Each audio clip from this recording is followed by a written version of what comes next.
welcome to another Monday and brand new possibilities with God. Welcome. So I want to talk about stop talking.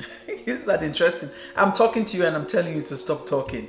So the other day, actually many other days ago, I was in an oral interview for the final exams of a course I was taking. And I was very confident because I knew my stuff. I knew it. And I walked into the exam hall. At the beginning, I was a little bit scared. What is my examiner going to ask me? But as she asked me questions, I realized, hey, I know these answers. So I kept answering confidently and answering confidently more than she was asking me. And I kept adding to what she was saying just to show her that I know my stuff.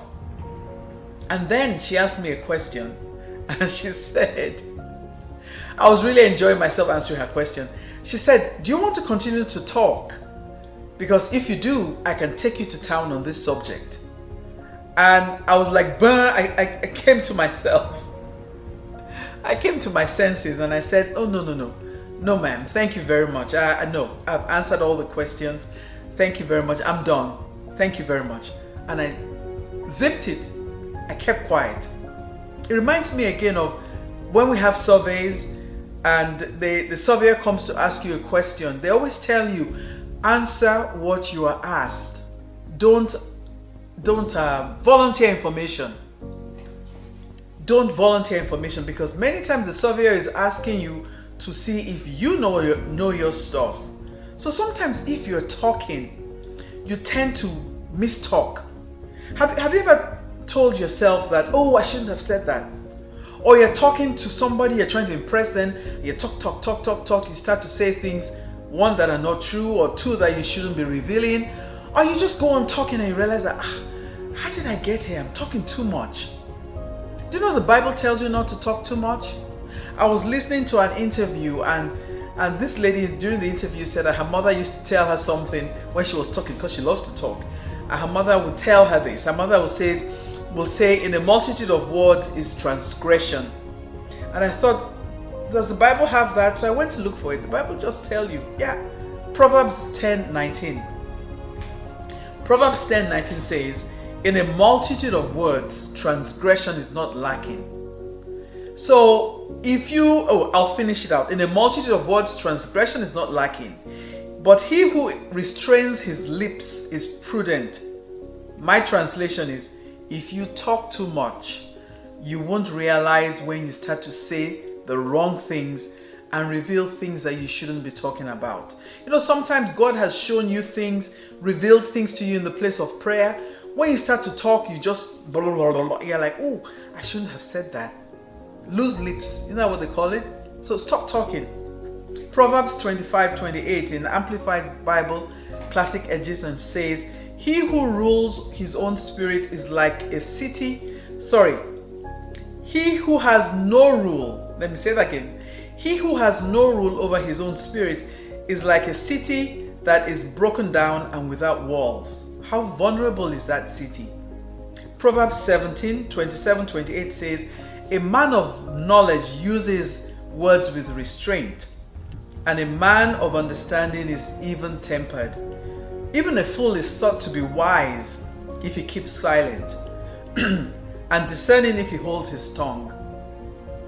Just like if you go into a meeting and you have no idea what they're talking about, if you keep quiet, they'll think, oh yeah, this person understands. But when you start to talk, they're like, you have no idea what we're talking about, do you? So sometimes it's better to zip it and teach and ask the Holy Spirit to teach you how to control this beautiful muscle we have in our mouth called the tongue. Proverbs 21:23 says, those who guard their mouths and their tongue keep themselves from many troubles. And you will agree with me that that's true. And then James 1:19 says, my brothers and sisters, take note of this. Everyone should be quick to listen and slow to speak and slow to become angry.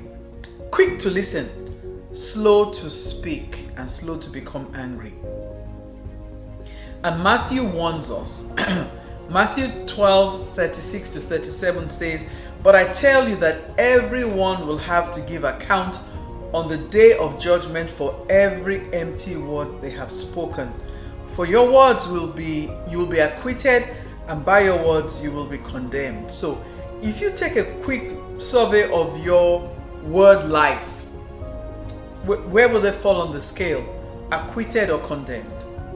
Do you have a lot of empty words just coming out of you, or do you choose your words carefully? Stop talking. Choose your words carefully. Think before you speak.